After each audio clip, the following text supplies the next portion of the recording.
23.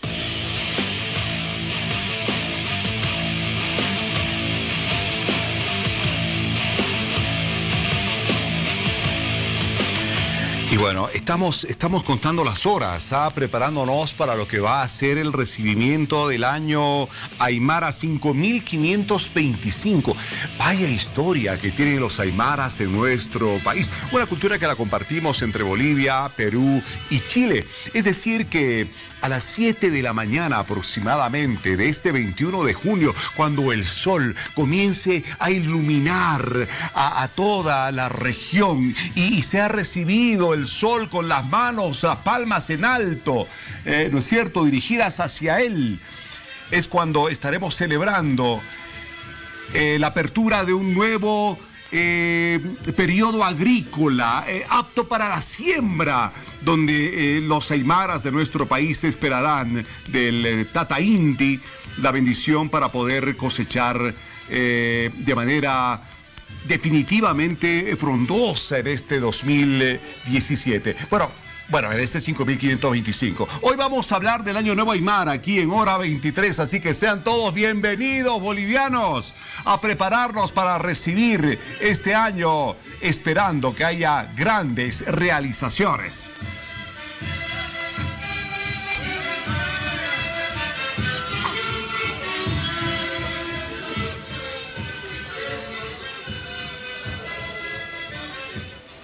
Bienvenidos a todos a un nuevo programa de Hora 23. Ya comienza la cuenta regresiva y Bolivia está lista para recibir este nuevo año andino amazónico. Recordemos que en el país existen alrededor de 300 espacios sagrados, donde seguramente usted junto a su familia, junto a los amigos, se dirigirá para recibir los primeros rayos del sol y toda la energía de estos con ceremonias y rituales muy tradicionales.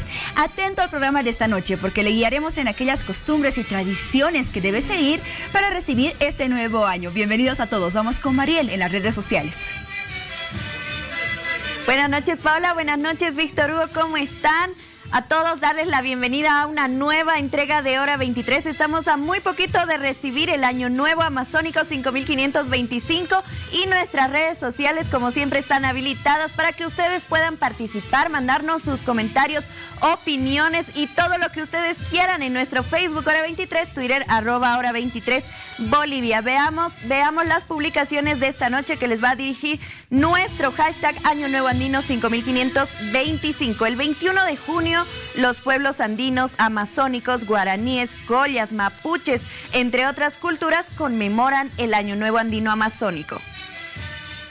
La celebración está ligada a una referencia astronómica que es el solsticio, fuente de energía y renovación espiritual. Muchos de nosotros no sabíamos este dato. Veamos el siguiente cuadro. También se celebra en otros lugares considerados sagrados: Huacas o Apachetas, la Isla del Sol en el lago Titicaca, las ruinas de Samaipata, Incallacta, entre otros. Y en esta publicación ustedes van a poder participar contándonos qué actividades realizan ustedes junto a su familia en esta celebración andino-amazónica. El Año Nuevo Andino Amazónico es una celebración que está muy arraigada en nuestro país. Por tal motivo, mucha gente acude a celebrar esta fecha.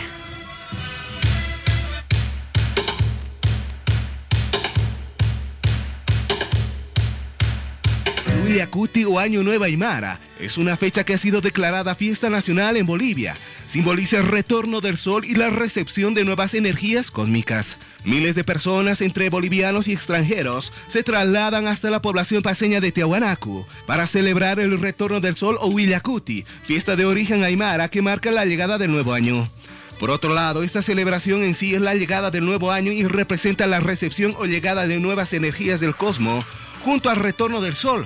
Los aymaras creían que era el día en que el sol se iba y que había que ofrecer celebraciones y bailes para que se quedara. Esta festividad no solo se celebra en el pueblo de origen de los aymaras o Tiahuanaco, también en varias ciudades y pueblos de la región andina. En algunas regiones los ritos y rituales son bastante fuertes e incluso criticadas por otros sectores del país. Uno de los rituales más representativos es el sacrificio de una llama, cuya sangre sirve de ofrenda al dios sol. Y bueno, Año Nuevo Aymara 5525, una celebración que la compartimos todos, vaya, ya no solamente los aymaras, sino que es una tradición que ha comenzado a expandirse en prácticamente todo el territorio nacional, al punto que, como lo decía Paola, hay una gran cantidad de sitios donde mañana se van a concentrar los bolivianos levantando las manos así, esperando esa luz del sol que llega cargada de muchísima energía.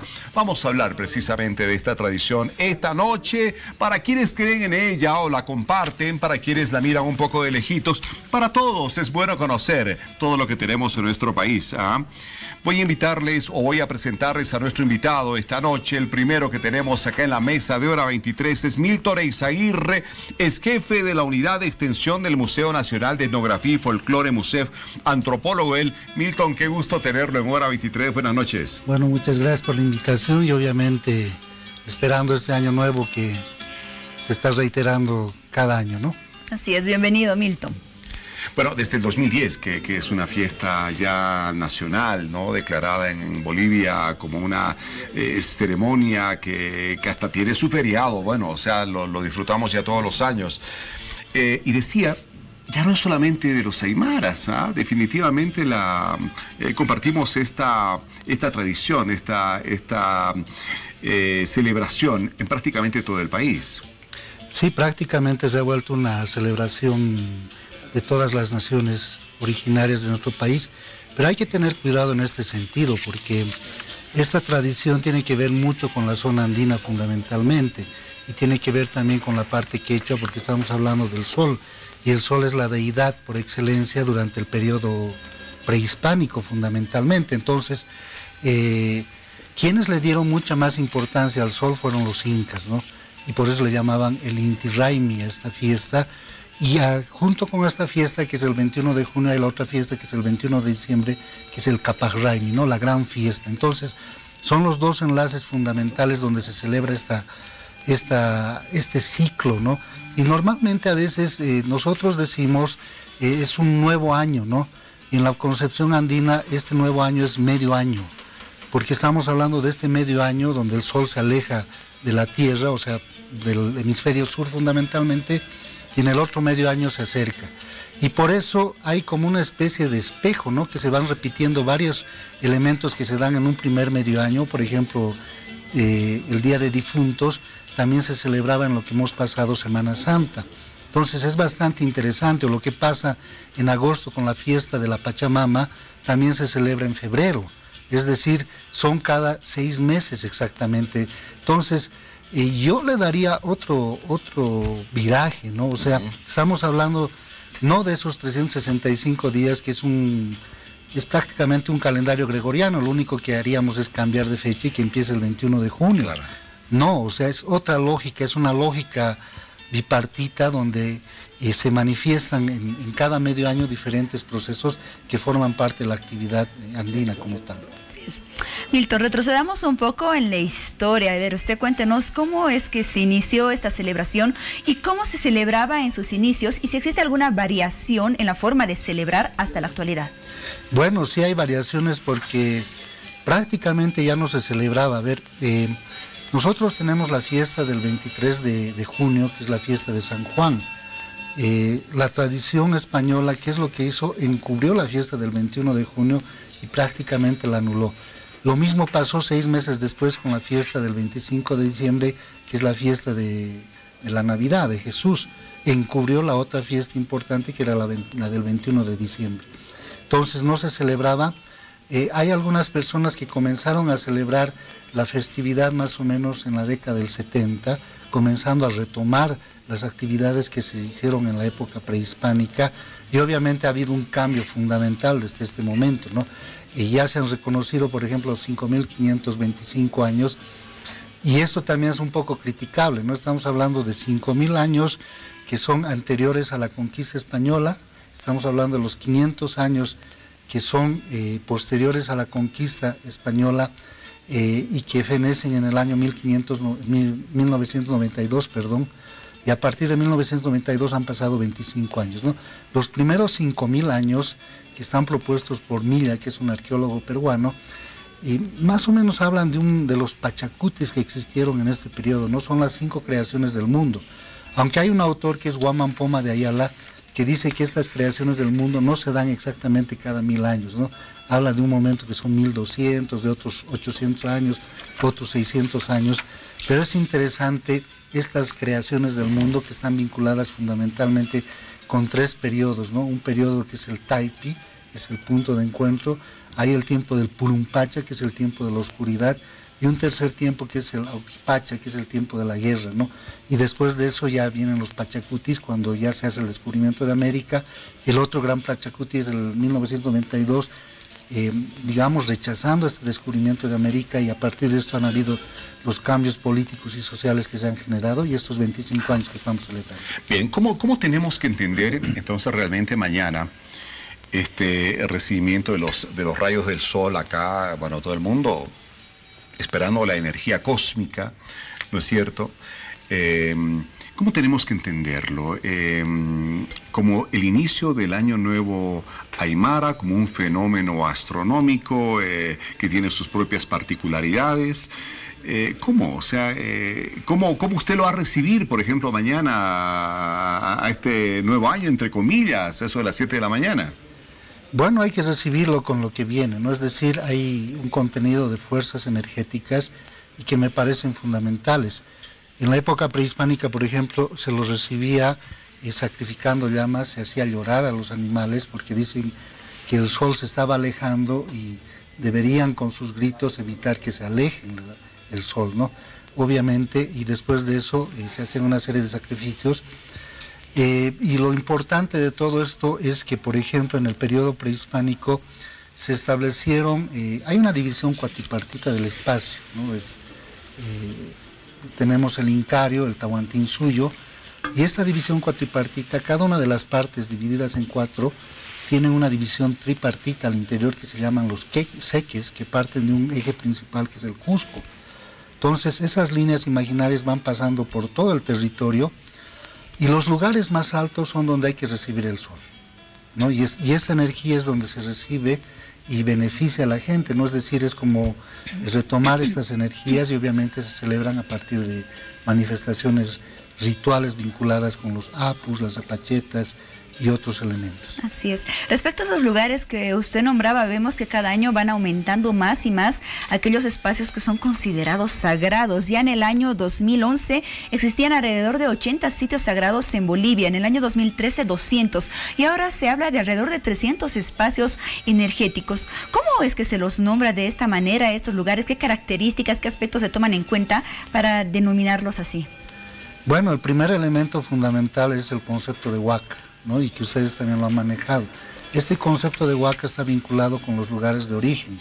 Los lugares de origen son los lugares altos que en quechua se llaman pacaricuy o pacarinas.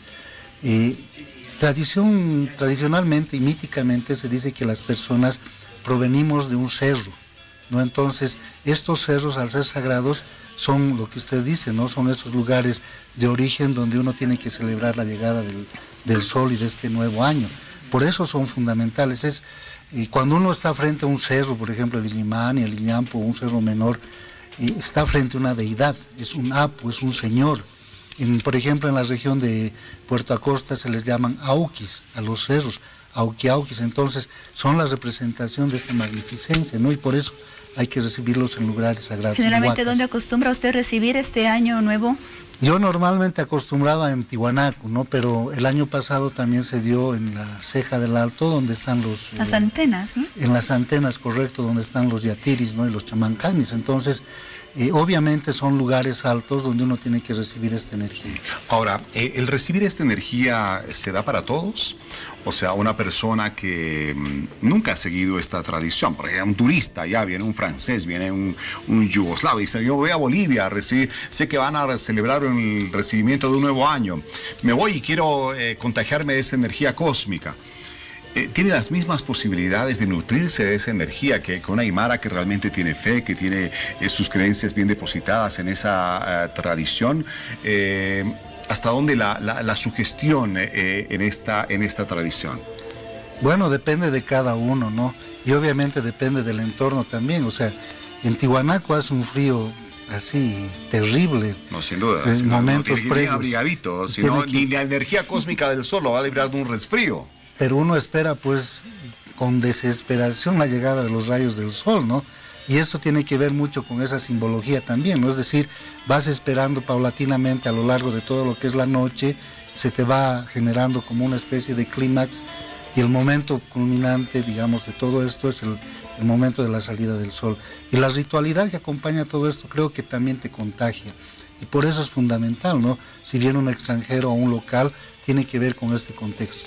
Obviamente también es criticable porque en tierras bajas no funciona de la misma forma. O sea, no olvidemos que, por ejemplo, el Incario llegó hasta la región de los Tacanas, que es más o menos lo que conocemos ahora como Ixiamas o Rurrenabaque, ¿no? Pero no bajaron más allá, ¿no? Entonces hay otra concepción del mundo, ¿no? Que tiene que ver con otros elementos. Ahora vemos que el presidente, por ejemplo, el señor Evo Morales, este año, a diferencia de otros anteriores, va a recibir estos rayos del sol en Orinoca, en su pueblo natal. ¿Cómo se lleva a cabo la celebración en este lugar?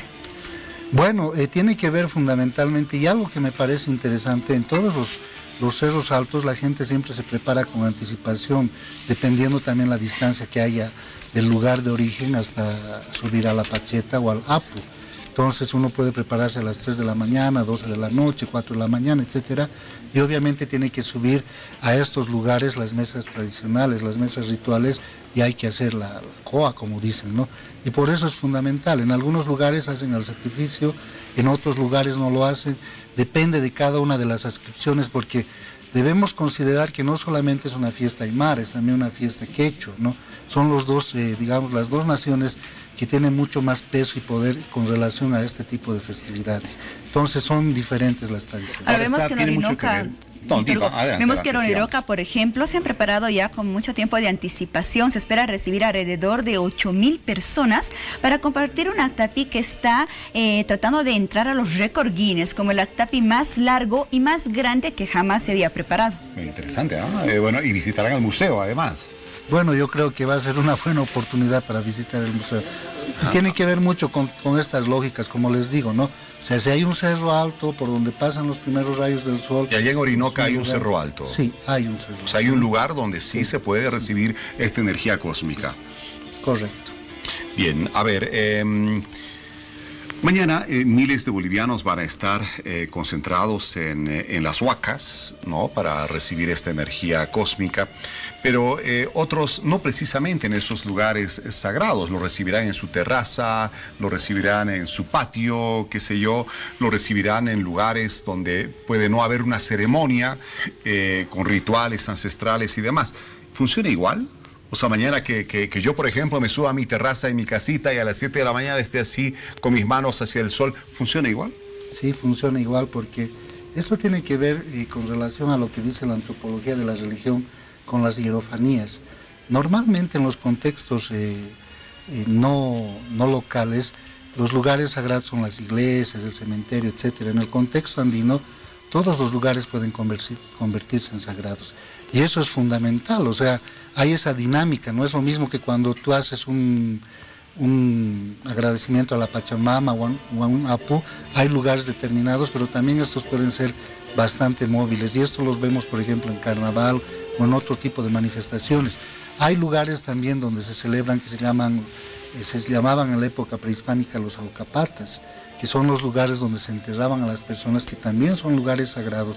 O sea, la huaca, el concepto de huaca es tan amplio que tiene que ver con una piedra sagrada, tiene que ver con la representación de un personaje, con un lugar histórico, etcétera. Es decir, todo prácticamente se vuelve sagrado. Ahora, mucha gente cree que este es un momento ideal para, por ejemplo, hacerse ver la suerte.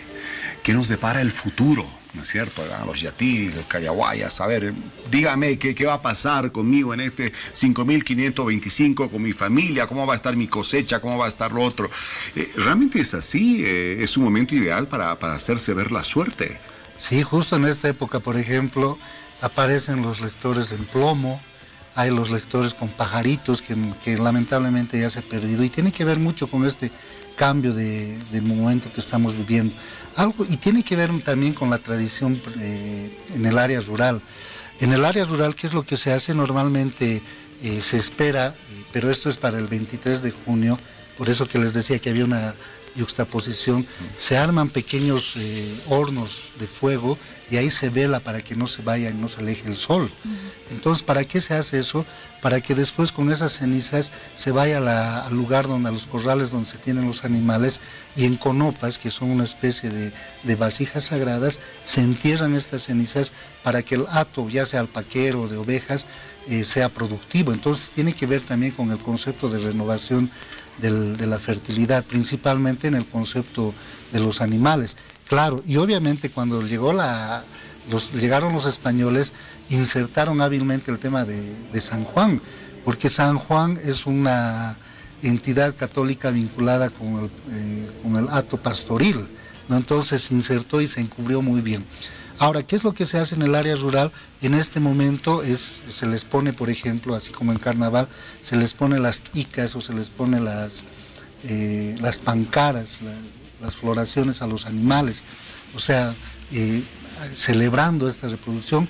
Y también se juega con agua, ¿no? O sea, en un periodo tan frío, tan extremo, a mediodía del 24 se juega con agua.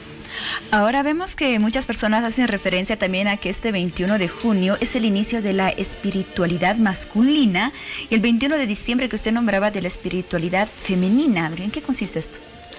Bueno, no sé si estará tan marcado este concepto de las espiritualidades en estas fechas, ¿no?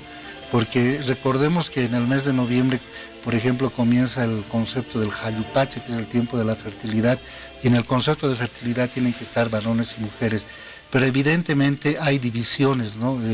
En algunos lugares, por ejemplo, cuando se habla de territorio, se lo asigna ya sea como masculino o sea como femenino.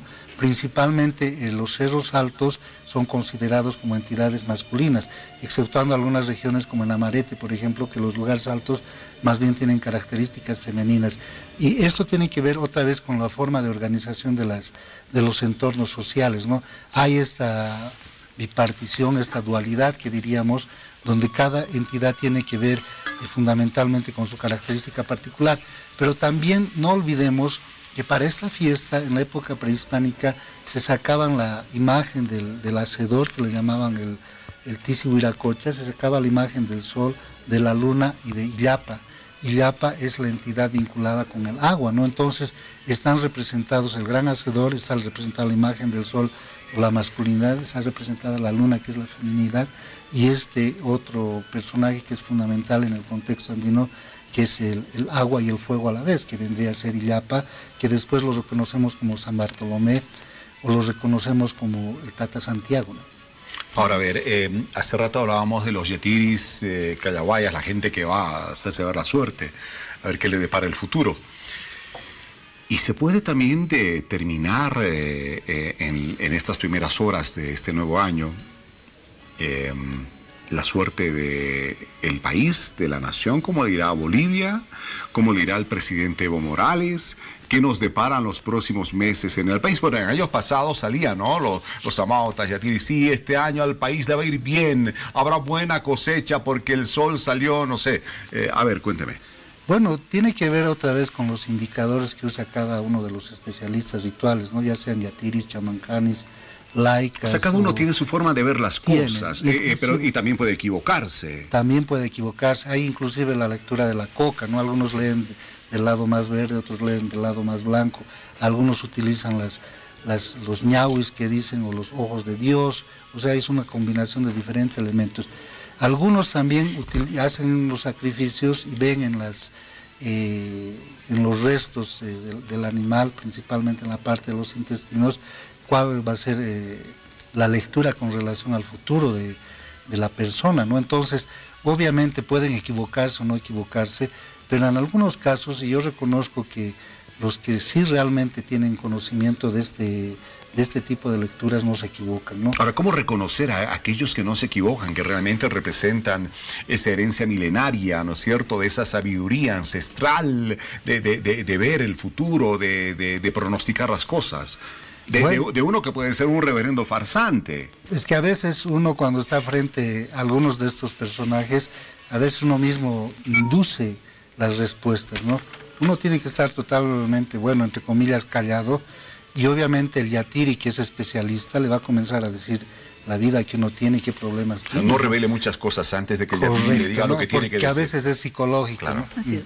Ahora vemos que esta celebración se lleva a cabo también en otros países de la región como Perú, como Argentina, pero Bolivia es un lugar particularmente especial junto a Tiahuanacu. Por eso es que este año se espera la llegada incluso de 30,000 turistas para esta celebración. Hablaremos de ello y otros puntos al respecto en el siguiente bloque de Hora 23. Espérenos, ya volvemos. Mega Fashion Manía, por el mes especial de la madre, contamos con fabulosos descuentos en su día. También con nuestra nueva colección otoño-invierno. No te lo pierdas. Estamos en el Shopping Norte, tercer nivel, zona central.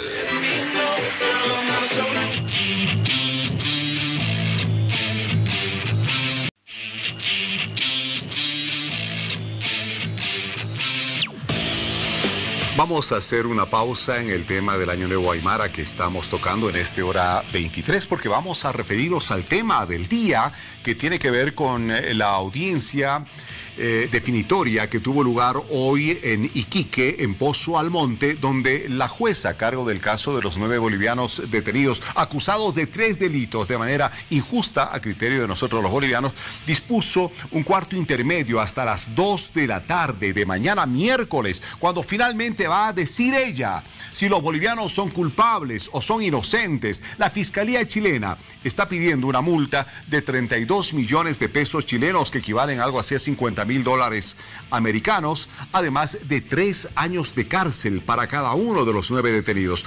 John Guzmán es nuestro enviado especial de Bolivisión allá en Chile y nos manda este reporte. Por más de 4 horas acá en Iquique, Chile, en Pozo Almonte se ha llevado adelante la audiencia en contra de los 9 ciudadanos bolivianos que han sido detenidos por parte de carabineros el pasado 19 de marzo.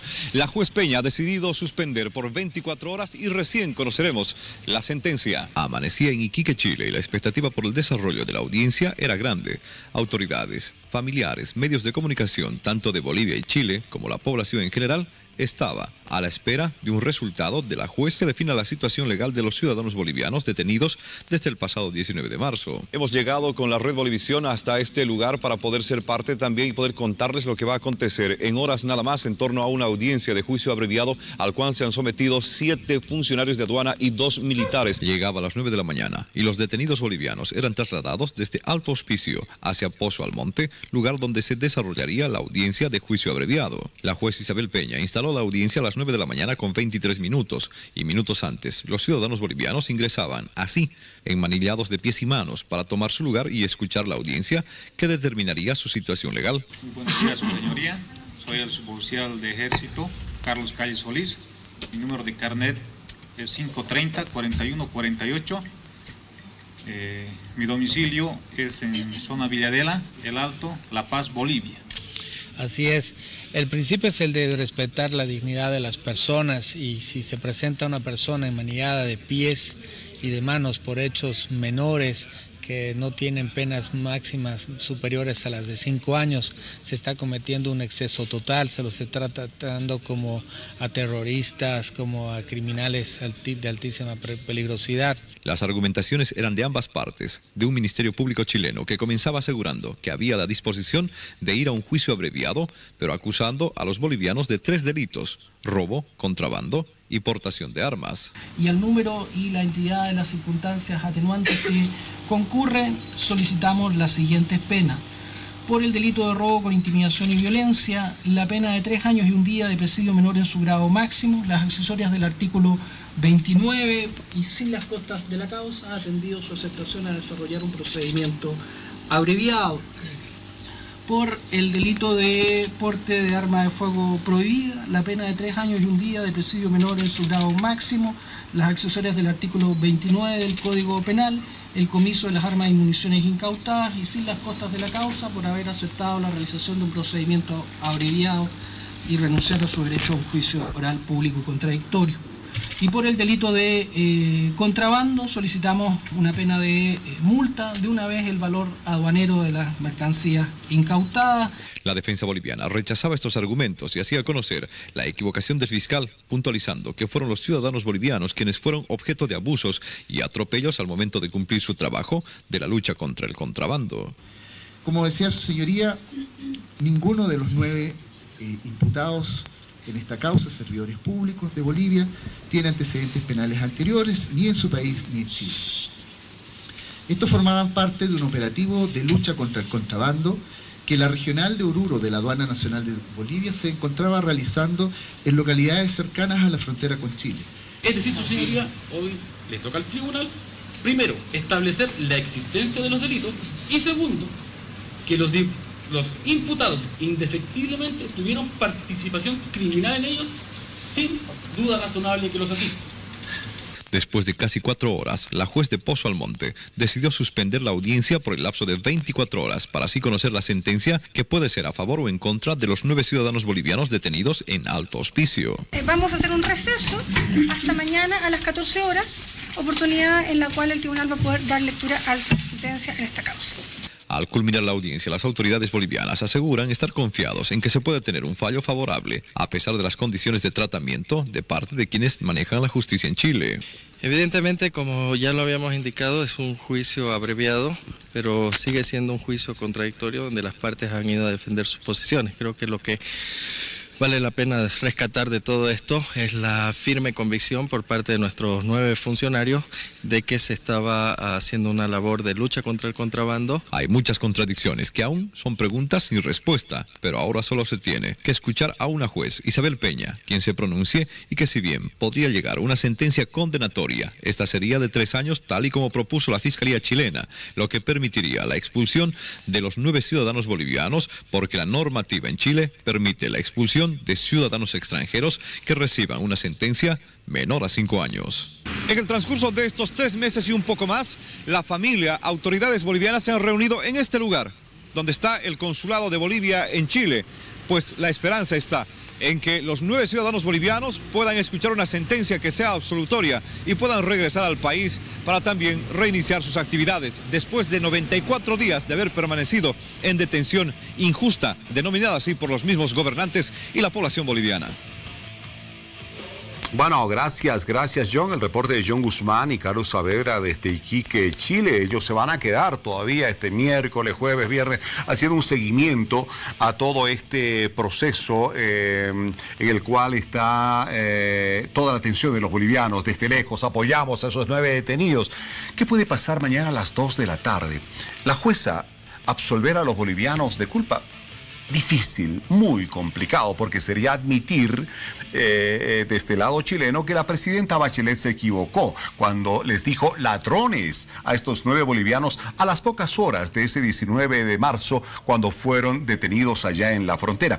¿Habrá una sentencia condenatoria? Seguramente sí, menor a 5 años, está absolutamente claro, lo ha planteado así la Fiscalía chilena.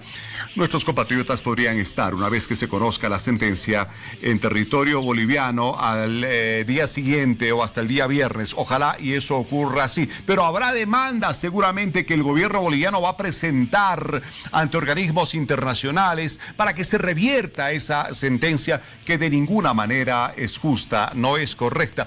Estamos intentando en este preciso momento comunicarnos de manera directa con John Guzmán, que se encuentra precisamente allá en Iquique, después de una jornada intensa que se ha vivido en Pozo Almonte, donde ustedes veían cada uno de los 9 detenidos se presentaba, pero ¿cómo? Enmanillados, dando su nombre, su dirección, el trabajo que desarrollan en Bolivia ante la jueza chilena. Qué humillación, ¿verdad? No son terroristas, no son criminales, no son asesinos ni violadores, pero así los ha mostrado ante la comunidad internacional. Enmanillados, que es precisamente otro de los argumentos que tiene Bolivia para denunciar ante la comunidad internacional, además de las torturas de que fueron víctimas, que es otro elemento que podría repercutir internacionalmente una vez que se conozca la decisión de la justicia chilena mañana a las 2 de la tarde cuando se lea la sentencia.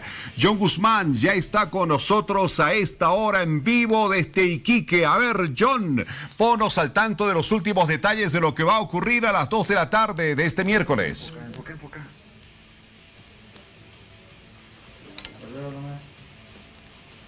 Vaya, John, ¿me escuchas? Hola, Víctor Hugo.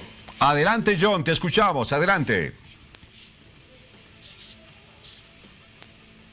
¿Qué tal? ¿Cómo estás, Víctor Hugo? Buenas noches amigos en todo el país, en Bolivia. El saludo desde Iquique. Pues sucede que a esta hora de la noche ya ustedes pueden observar, la ciudad está completamente vacía. Pues acá en la ciudad de Iquique, en el sector, el centro de la ciudad, pues duermen temprano, si te puedo decir así, duermen temprano, los negocios se cierran temprano, la gente llega a casita muy temprano y pues también la ciudad de Iquique despierta un poquito tarde. De todos modos, hoy ha sido una jornada definitivamente de mucha expectativa y mucha zozobra para la población boliviana y también para la gente que ha llegado hasta Iquique, Chile, además de las autoridades también que han decidido acompañar este proceso que se ha iniciado desde hace ya varios meses en torno a este proceso y juicio abreviado que ahora precisamente se ha desarrollado en Pozo Almonte, en Iquique, Chile. Estamos a una hora de este lugar de los juzgados, te comento, Víctor Hugo, y pues la juez, como ustedes ya saben, ha decidido postergar 24 horas la audiencia del juicio abreviado. Solo tenemos que esperar precisamente el hecho de escuchar una sentencia que pueda ser esta de absolución o en todo caso también una sentencia. John, ¿me escuchas? John, a ver, ¿cuál fue el estado de ánimo, el semblante que presentaban las autoridades bolivianas que están presentes allá en Pozo Almonte después de que se conociera la argumentación de la Fiscalía chilena y la forma como encaró este proceso la juez de Pozo Almonte?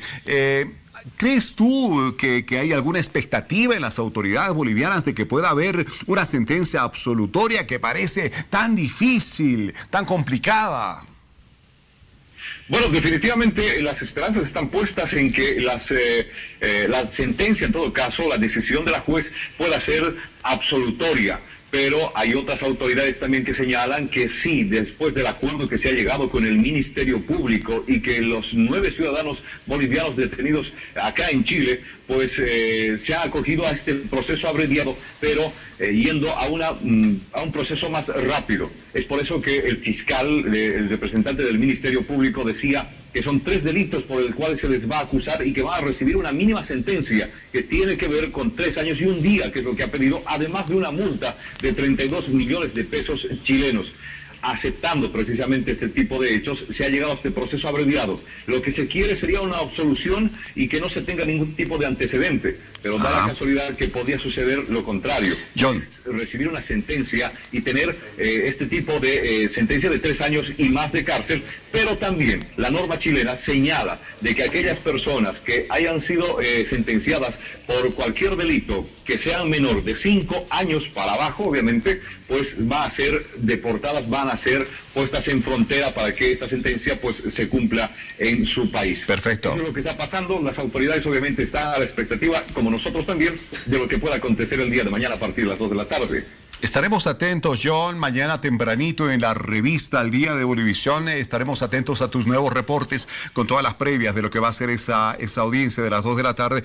Y claro, estaremos hasta el último momento en que los nuestros, esos 9 bolivianos condenados o no, ya veremos cómo arreglamos después, retornen a nuestro país. Gracias, John, te mando un abrazo. Nos vemos mañana tempranito en la revista. Hasta mañana, Víctor Hugo, vamos a estar con la última información.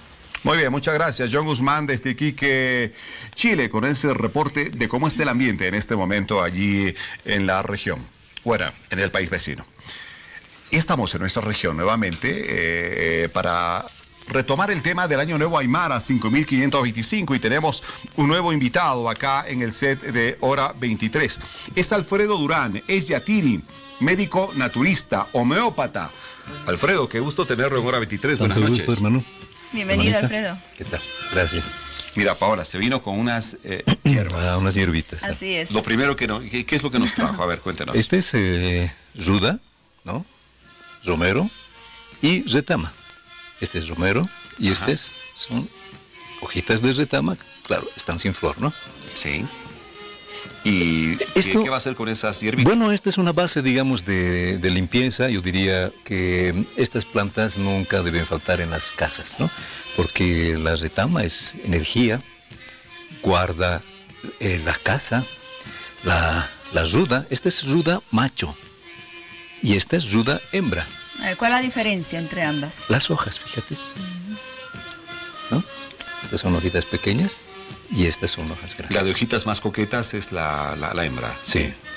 Ahora estas hierbas, don Alfredo, son utilizadas también en las ceremonias que se llevará a cabo mañana en la celebración de este Año Nuevo Andino Amazónico. Sí, estas son de limpia, digamos, ¿no? Es decir, es lo que toda persona cuando empieza este año, es decir, y además está dispuesta, digamos, a hacer una ofrenda, entonces lo que hace es limpiarse con esto, ¿no? Son bastante olorosas, son remedios además, y son protectoras del hogar, digamos, ¿no? Del hogar, de la casa, de las personas. Entonces, lo que hace uno se va limpiando, ¿no? Limpiándose, y luego ya está listo como para hacer una ofrendar a la Pachamama, ofrendar a la Huilcatata, que decimos, ¿no? Es decir, el momento en el que los rayos del sol son más tenues, ¿no? En esta época. Estamos en el solsticio de verano, precisamente, de invierno, perdón, y entonces es donde tenemos frío, ¿no? Y entramos, en nuestra cultura, estamos en pleno Autipacha, ¿ya?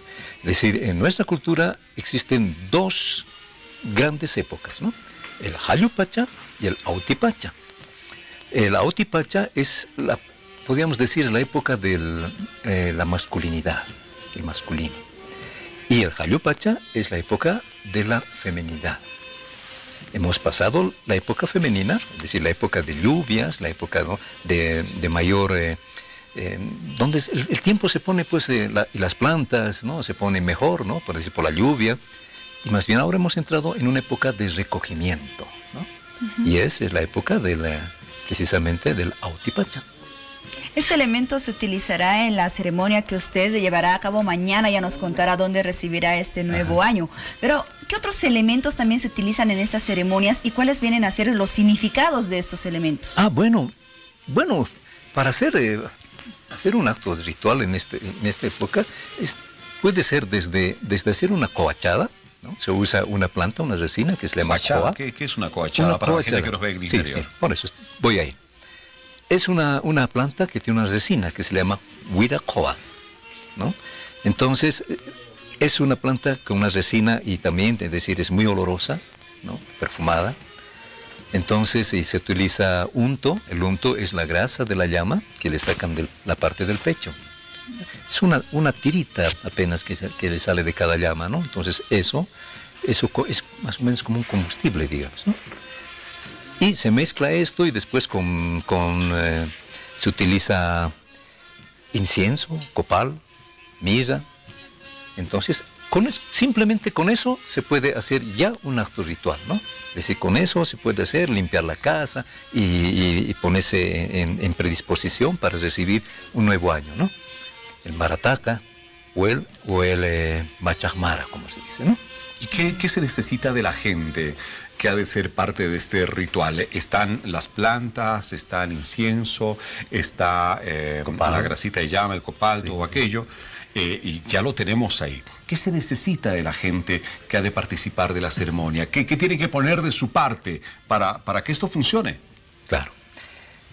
Todo acto ritual en nuestra cultura yo lo considero como un acto terapéutico, ¿no?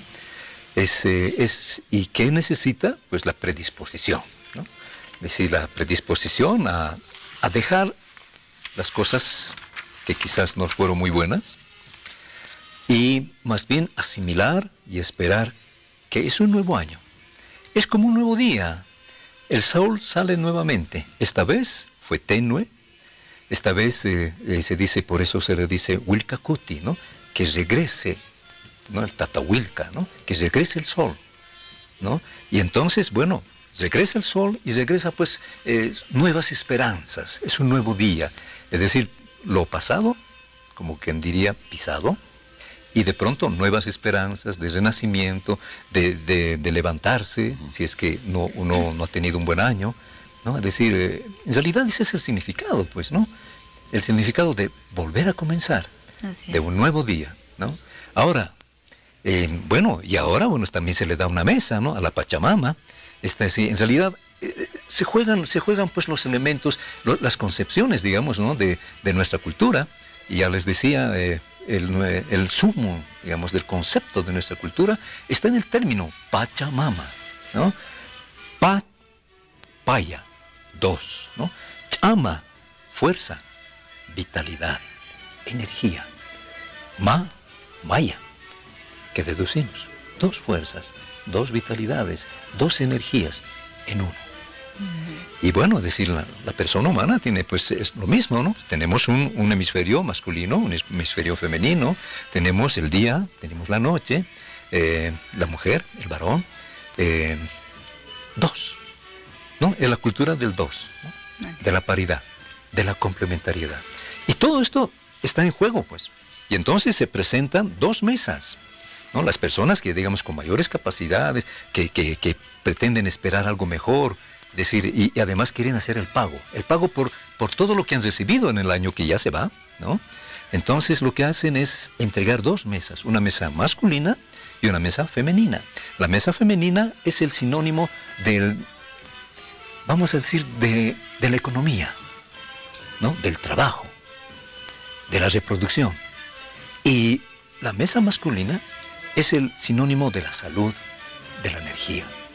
Ahora, lo siguiente, a ver, hasta ahí vamos bien. Bien. Están las plantas, está toda la ceremonia bastante bien preparada, están las mesas con todos los detalles que tienen que tener. Ajá. Y sale el sol. ¿Cuánto influye que cuando sale el sol ahí esté nublado, qué sé yo, con algún fenómeno que nos impida tener al sol tan radiante como quisiéramos? ¿Y cuánto realmente influye si acaso el sol se presenta radiante? O sea, y representa algo diferente si está nublado o no está nublado, o si comienza a llover en la mañanita, o la energía del sol llega igual a todos. Bueno, depende también de las percepciones, ¿no? Tiene que ver mucho, en algunos casos dice cuando está nublado que no nos va a ir bien a lo largo del año, pero otros no le dan mucha importancia, ¿no? Porque estamos esperando ese momento que es clave, es fundamental, ¿no? Ya les decía, por ejemplo, cuando el sol se aleja y qué es lo que sucedió, ¿no? Durante la época colonial, se desplazó esta fecha al 23 de junio y se dice que el 23 de junio es el día más frío del año, cuando a ciencia cierta el día más frío es el 21 de junio, ¿no? Entonces se espera que la energía igual trastoque las nubes y uno va a esperar. Normalmente no llueve para esta fecha, ¿no? Pero sí a veces suele haber nubosidad, ¿no? Pero también la lectura depende mucho de cómo se va atisbando al sol, ¿no? Por eso mucha gente decide ubicarse en lugares altos, ¿no? En los apus que dicen, ¿no? En estas entidades masculinas. ¿Y cuál es la lectura suya como Yatiri? Bueno, no es muy diferente. Radiante, ¿influye o no influye? Claro que sí influye, ¿no? ¿Por qué influye? Porque lo que hacemos todos, y no solamente el Yatiri, no solamente la Mauta, sino toda la gente está pues imbuida, ¿no? Esperando los nuevos rayos y además esperando hacer una lectura. Sepan que se lee cómo va a ser el futuro, cómo va a ser. Ahora que hablamos del cambio climático, ¿no? Es decir, miren, hasta días atrás estaba todavía lloviendo, cuando ya habían pasado, deberían haber pasado la época de lluvias, ¿no? Ya habíamos entrado en lo que les decía, en el Autipacha. Pero de pronto uno va viendo, bueno, las energías del cosmos, ¿no? Es decir, pero todo esto obviamente tiene una explicación, ¿no? Es decir, de acuerdo a estas épocas, que sé yo, existe una cierta nubosidad, digamos, ¿no? Y entonces, y además, es decir, hay un polvo cósmico, digamos, ¿no? Entonces, todas estas cosas tienen que influyen en las energías de la Tierra, y entonces cuando uno lee, va dándose cuenta de que qué es lo que va a pasar. Si de pronto, por decirles, hay nubosidad, ¿no? Entonces quiere decir de que todavía va a ser la época de lluvia, ¿no? Va a haber humedad, y eso puede influir, inclusive, en la agricultura, ¿no? Es decir, porque ya a estas épocas, ¿no? Ya se terminaban pues las cosechas, y entonces sigue humedeciendo, ¿no? La tierra sigue húmeda, sigue lloviendo, entonces es posible que inclusive las papas, más bien que se siembra al final, ¿no? Pueden pudrirse, ¿no? Porque ya la papa estaría dispuesta para ser cosechada, pero sin embargo todavía hay humedad, ¿no? Y bueno, y los animales, y digamos en la parte citadina también, ¿no? Decir la gente, bueno, va a sufrir, que eso tal vez quizás algunas enfermedades, resfríos, etcétera, ¿no? Entonces, hay que hacer una lectura de todo eso, ¿no? Don Alfredo, vemos que en el calendario gregoriano existen algunos años que han tenido un significado especial. Por ejemplo, la entrada al 2000 ha sido un recibimiento especial que se ha dado en ese tiempo. En el caso del calendario aymara, ¿existen años que tuvieron o tienen algún significado distinto? Bueno, la cultura andina maneja los ciclos, ¿no? Es cíclica. Y los ciclos pueden ser un año, pueden ser un día, puede ser una semana, ¿verdad? Como pueden ser 100 años, como pueden ser 50 años.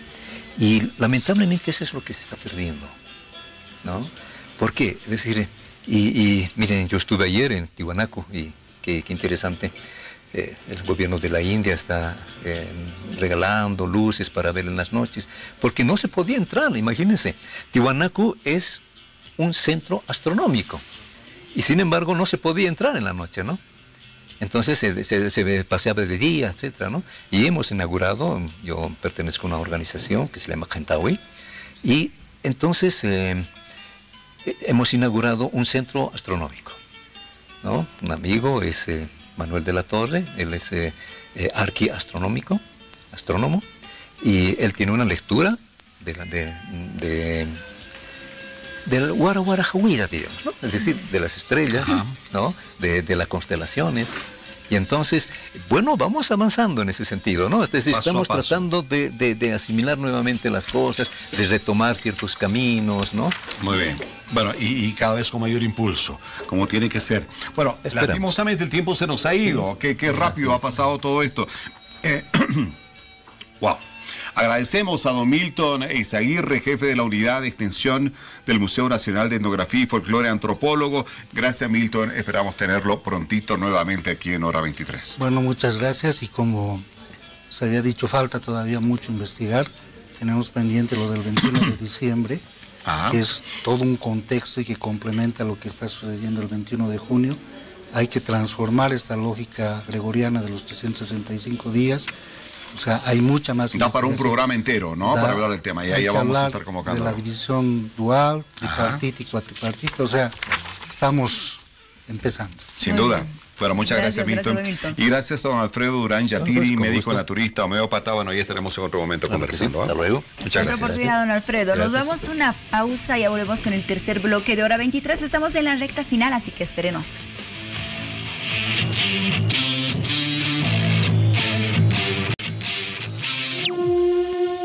Llegamos a la recta final de Hora 23. Agradecerles a todos ustedes por la gran participación que hubo en redes sociales. Yo me despido diciéndoles feliz año nuevo andino amazónico 5525. Nos reencontramos mañana. Buenas noches, Paula Víctor Hugo. Buenas noches, Bolivia. Buenas noches, Mariel. Bueno, este es nuestro lugar en el mundo, en el universo. Aquí donde estamos es donde nosotros existimos y somos, así de clarito. ¿Qué sentido tiene negar nuestras tradiciones, nuestra cultura, nuestras costumbres?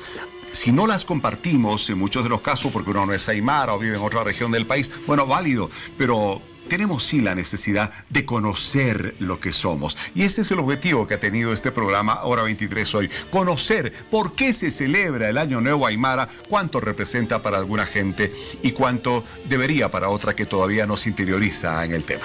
Mañana acompáñanos en un nuevo programa de Hora 23 en el cual estaremos hablando de ese tema que genera gran expectativa en todos los bolivianos.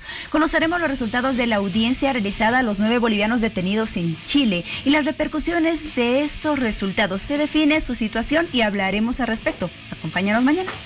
Bueno, sí, nos vamos. Eso. Fuerte abrazo, Bolivia, como siempre. Chao. Adiós, familias bolivianas.